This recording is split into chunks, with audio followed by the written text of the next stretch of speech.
Y'all really want to hear it? Now we are. Okay, I'm going to say it one more time. Can you go back down? It's good to see y'all. I have been gone for a while. I'm very sorry about that, but sometimes you got to pay the light bill. And that's what happens. You got to pay the light bill. I would like to say something. Ladies, y'all can listen, but this is just for me. Miss Paul, I'm back. Some of y'all know that I have no idea what I'm talking on this one. I have no idea. But I know a man that has shown me how to stand in the face of danger and be a man that when he says what he says, he stands still. Amen, Linda Green? Brother Jimmy? Brother Tommy? Brother Bill? Brother John? Brother Anthony Smith? Brother Mario? Brother Tommy? Brother Jason? Brother J. Ho? Brother Dez? Brother Nick? Charles Bradley? You stand? Brother Charlie? Man stands where a man's supposed to stand for God, right? Right, William? Amen. I want to encourage the men in this room that when the devil comes to that door, and he's coming, there's some men here tonight that I would like to mention. They're not here, and I would like to recognize them. Kenny Clark, Senator Tarver, David Dean, Brother Jimmy. When you don't know how to be a man, it takes a lot to get through to him. I'm still in training. But when I come to Vision Baptist Church, I met a couple of men. And I met a man before cancer that preached the true Word of God that I'd never heard in a form to make me realize that the man I wanted to be, I had to ask God to change that man inside of me. I've told y'all this before, I used to hate people. I've got a lot of people that I love.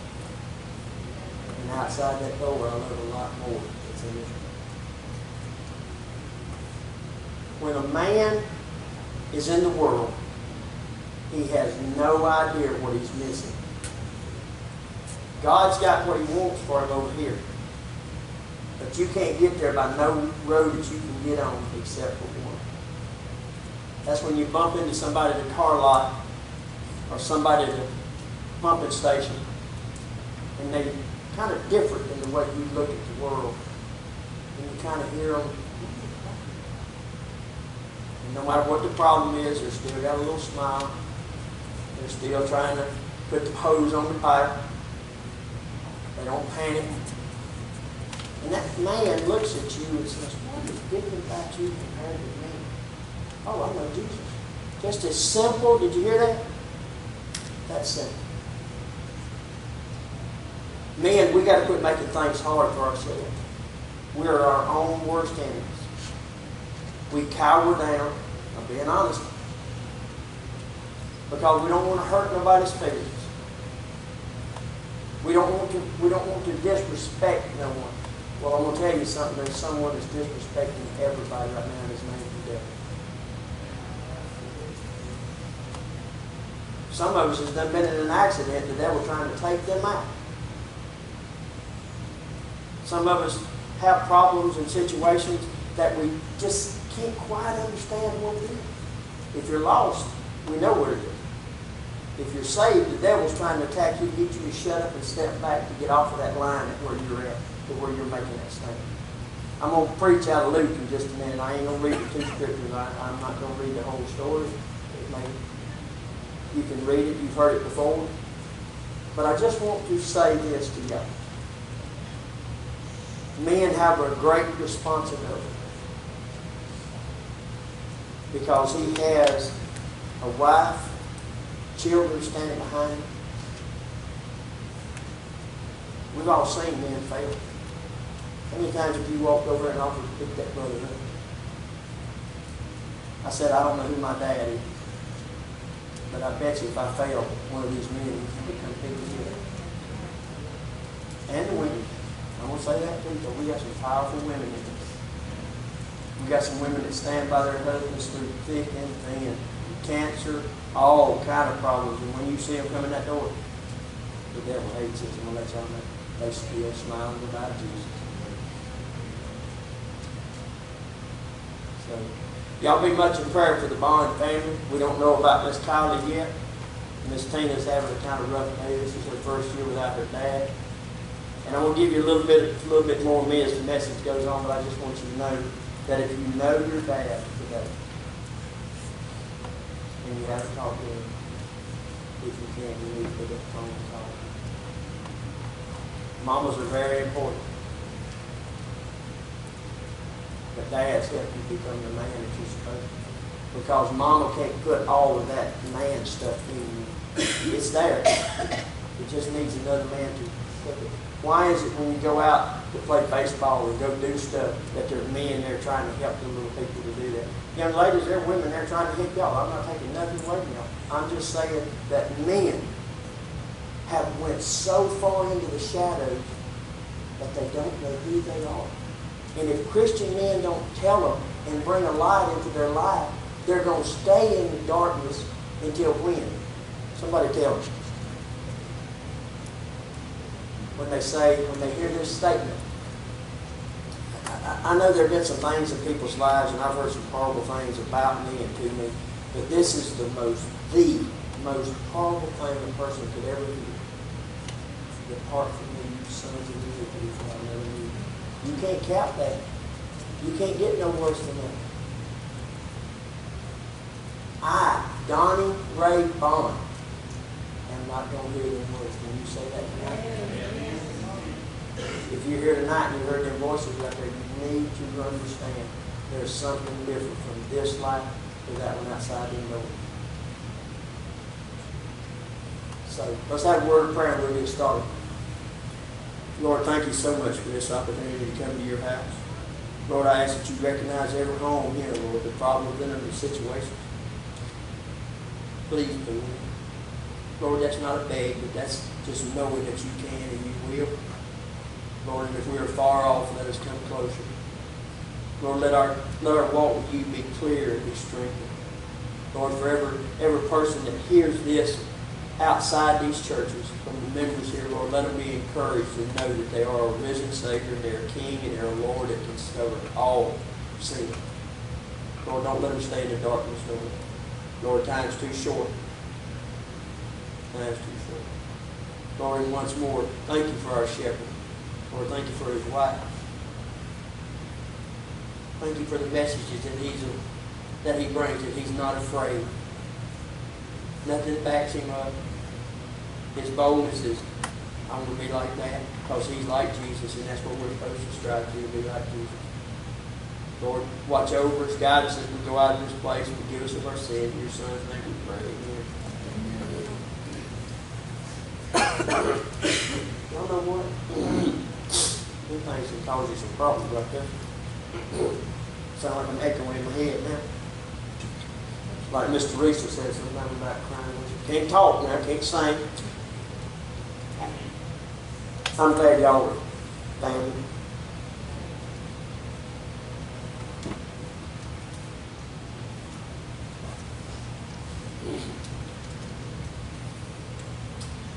I have one in Marion County right now.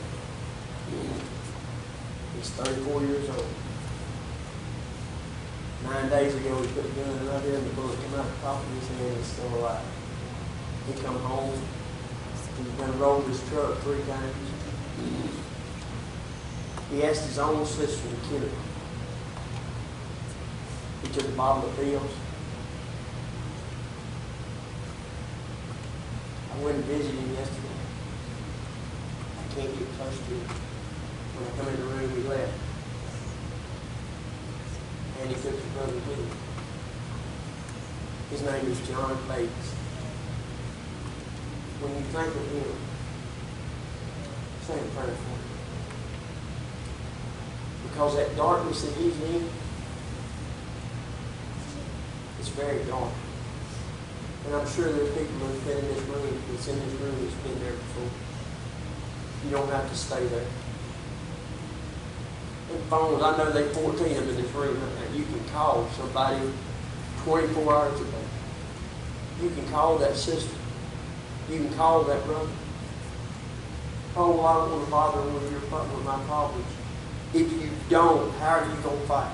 How are people going to know to pray for you? You have to specifically say, I have a problem and I need help. Once you say, I have a problem out loud, the devil can't use that against you no more. He's got to find something. Amen. So what's your excuse now? I'm going to get to the message in just a minute. It ain't just the Lord gave it to me a while ago. I've been praying on this thing for 2 weeks now. Wanting to come to church. And Brother Jimmy allowed me this opportunity. I'm going to be quiet just a minute. I want to ask the man in the room if any one of y'all want to say or have a witness for just a minute. For your dad, your brother, something. Would any man want to stand up and say anything before we start?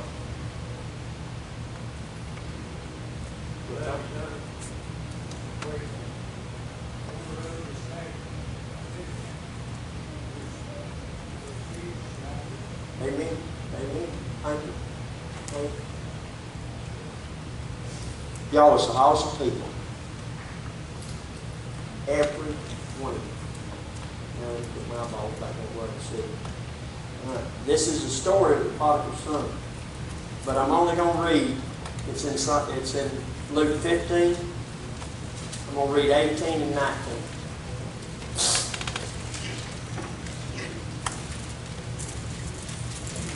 It says, I will rise and go to my father, and I will say unto him, Father, I have sinned against heaven and before thee.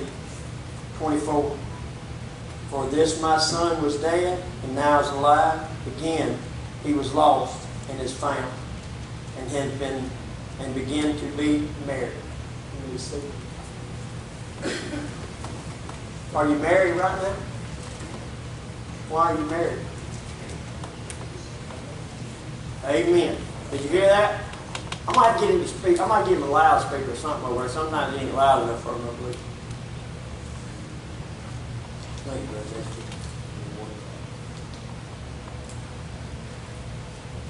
I'm going to share. Did you hear what it said? Did you hear what it said? It said, I will rise and go to my father.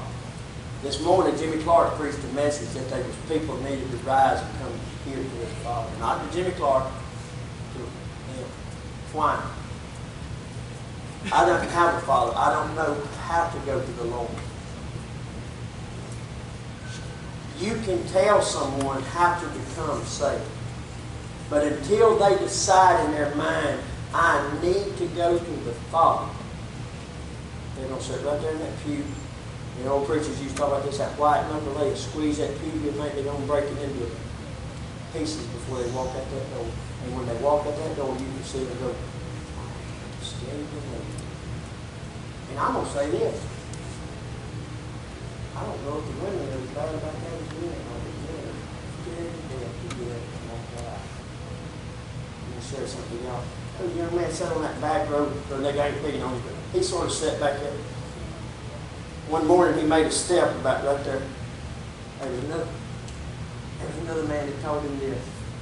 He said, I can't save you, but I know who can.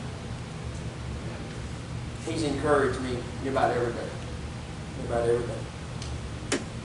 There are other men that has encouraged me. Without you having encouragement, without you coming to church and being encouraged by the Word of God, you cannot grow. It is very difficult to grow in the world. And if you're lost, you're not going to grow because you don't want to know about God. This young man here, his father gave him his wealth. You need to read the story. The Father had the wealth. The Father gave it to the Son. The Son left. That's, in my opinion, that's when a son gets grown and he's leaving. A lot of us don't have nothing to give their sons. They leave home. They're lost in the world. The dad's probably lost. The son's lost. They end up in the street. They end up drinking all kind of, whatever your mind can imagine right now, that's what they do. Just like this with him, the one in Columbia. He's going through a divorce or fixing to start a divorce. He told his sister, he said, God don't love me. I'm going to say something that I shouldn't, but my uncle was going on. I never got a clear understanding that my uncle was saved. So how did he train his sons to ask Jesus to save them? I was trained by someone that wanted to see me in heaven. Not because he's selfish. He wanted to show me that they are a better life. Never met me from Adam-in-law's house cat. But he wanted that. Just like you should want that for your brother, your sister, the person on the corner that you walk up to. Hey, did you move your car? Do you know Jesus? Hey, that's what James Walker do, wasn't it, Mr. Pierce? You know what? I mean, I've learned from one of the best, I believe. But the opportunities for this young man was great. He was, you say, if you read all of it, his family was pretty wealthy. So his dad gave us half of his inheritance. He went on a journey. We all go on a journey from when we're born and we leave our father's house. It's all according to them steps and turns that you make. And I'm going to say something to you. These people that are lost, do they bump into you at Walmart? Do they bump into you at the doctor's office? How many people did this young man bump into? And I'm going to go ahead and give you a little bit of the end. Till he got to the hospital and found out he was lost. This man is kind of a picture of Jesus Christ. God allowed you to leave and go and do what you want to do and act how you want to act. Putting people here and people there that are saved that realized in their mind that they had hung Jesus on the cross themselves. The Roman soldiers did the work, but we lost people are the ones that nailed him to that cross. And he didn't stay up there because he had to. He stayed up there because he wanted to. Because he told his Father, I'll go. Jesus did more for mankind than man can do for man itself. Man can't find a cure for cancer. They can't find a cure for AIDS. They can't find nothing. All they can do is take and say, well, we can put this in there and twist it and then put a little bit more in it. We might can do this and you might can do that. I got a friend of mine don't like to go to the doctor. He says they can't heal nothing. They can't. All they can do is kind of brush over. And then you got things that makes your eyes leak and your hair fall out. What? I know, right? But look, when this young man left home, how many people did he bump into that were saved? How many people did not witness to him that should have? Man, are you one of them? There are people that I bump into that I don't. I have to be honest. Not because I'm at church, because he watches. He knows when I don't say nothing. When I leave the Walmart store, and I get in that truck and I'm driving out that parking lot, and there was a lady at the cash register. I don't see the stock people. I don't see the people that load the truck. I bump into the people at the cash register. Well, I'm sorry, that's all I can say. That's not an excuse no more. The day is getting dark. That clock on that wall up there, it seems like in me at 58 years old, it's getting faster and faster. To him, he has no time. He is not in time. He don't care about time. But man, what he does care about is the time that you have, that little dash. That little dash you have from the time you're born until the time you die is a man's life. An old man told me that. Y'all know I'm kin to Jeff Bates, and I'm not throwing that out. I'm just telling you to give you where I'm from. I got an uncle, his name's Ed Bates. He's got a 3rd grade education. When I said, I don't know if you have it. I was in Angie, Louisiana. Let me back up. My uncle come got me out of jail. He carried me home. He loved to talk. He'd talk about the Lord, but I never heard him say he was saved. He said, this ain't going to happen again. And since then, I've been in jail one time after that. One time. I was in Nancy, Louisiana, delivering groceries. I bumped into a man down there, and we got to talking. And I brought my uncle's name up. And he said, you know, I know everything. He said, let me tell you something more about that man. He said, if that man tells you that creek runs uphill, you ain't got to go look. That's how I want to be represented to God. If I tell you something, you can go right here.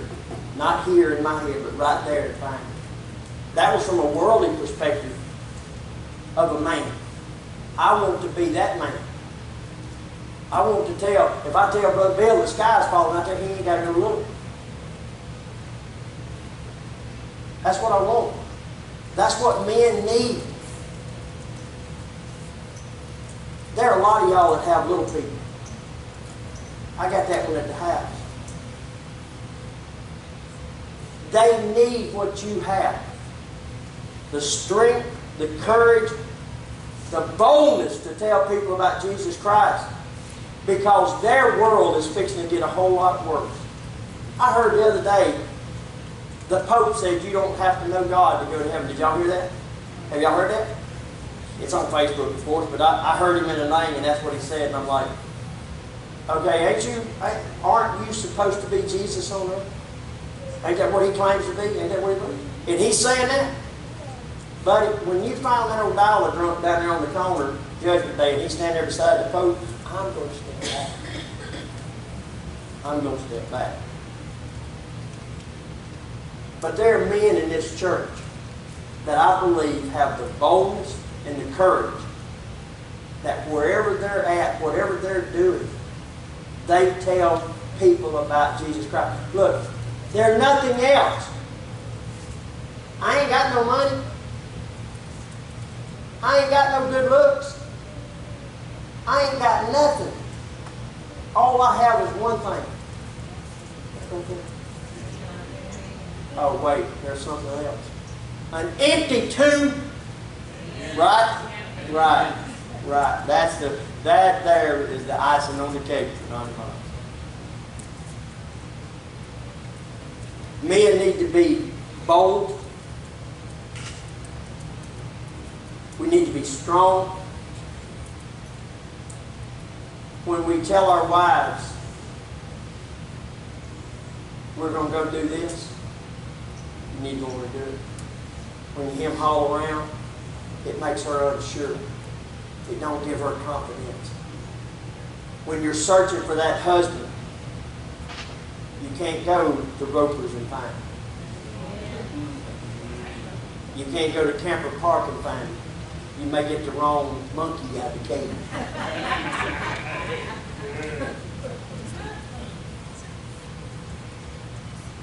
When I asked Miss Bond to marry me, I had no idea what it meant to be a husband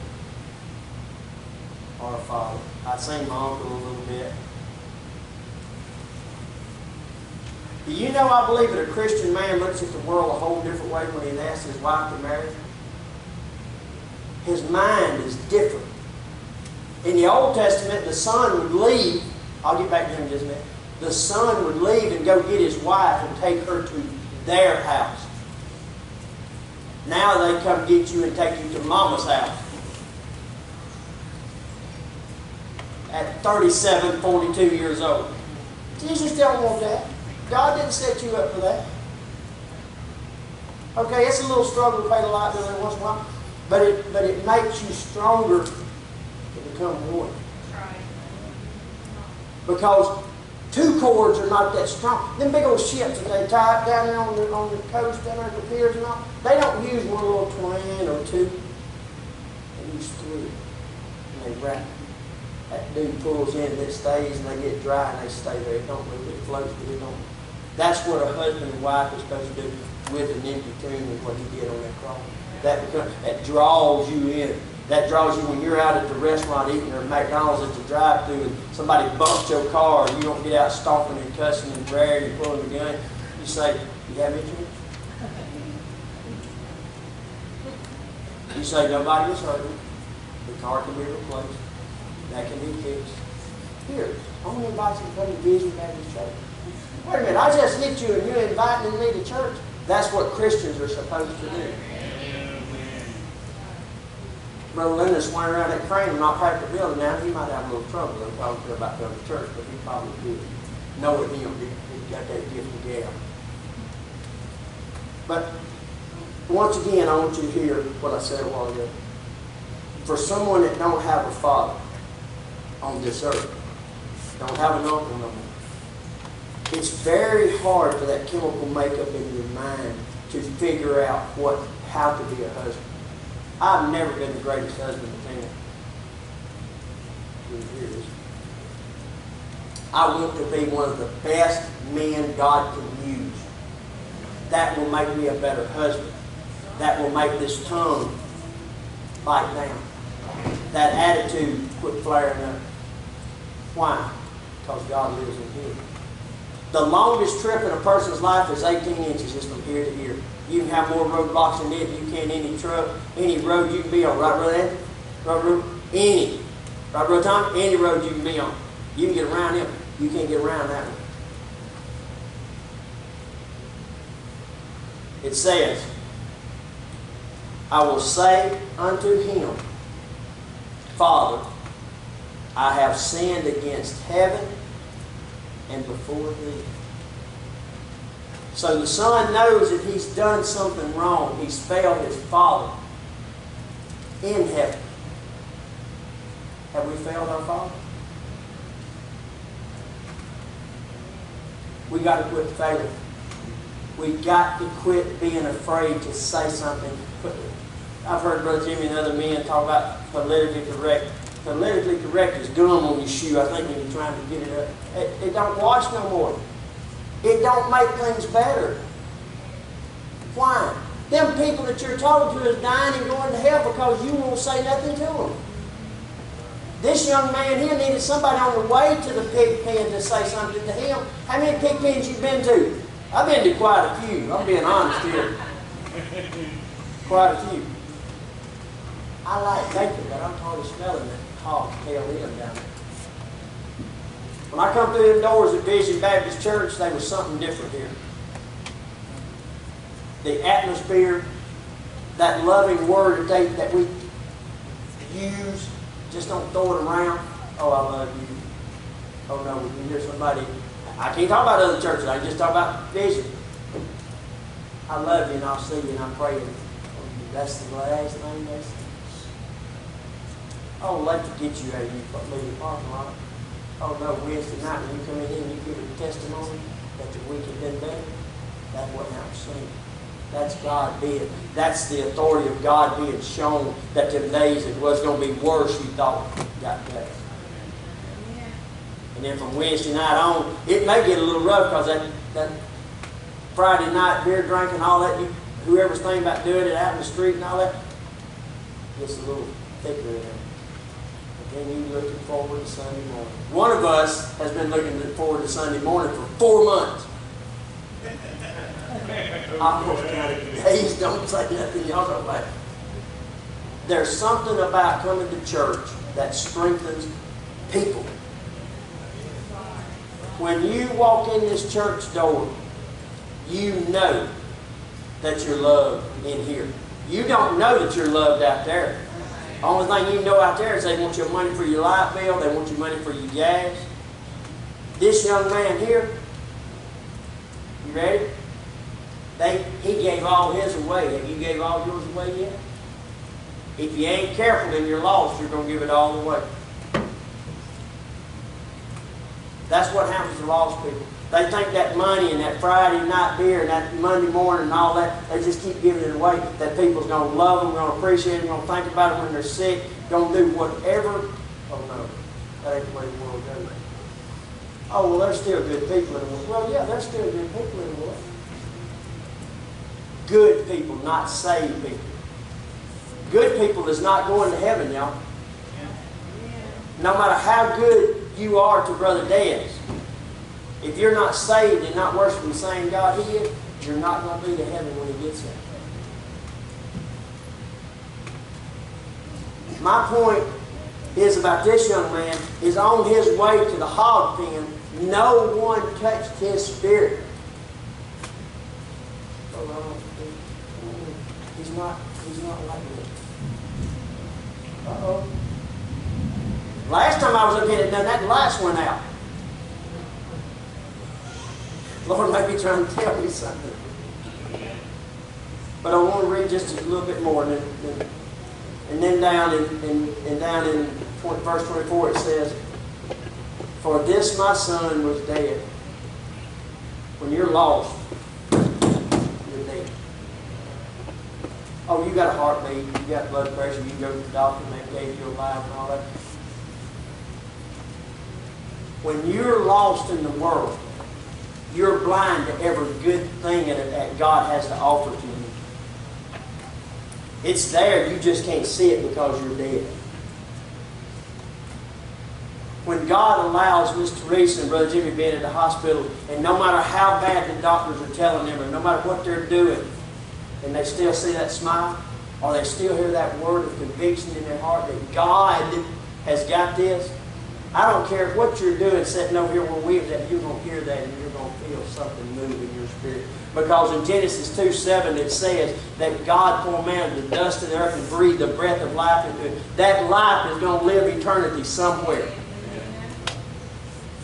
When you hear somebody say something derogatory,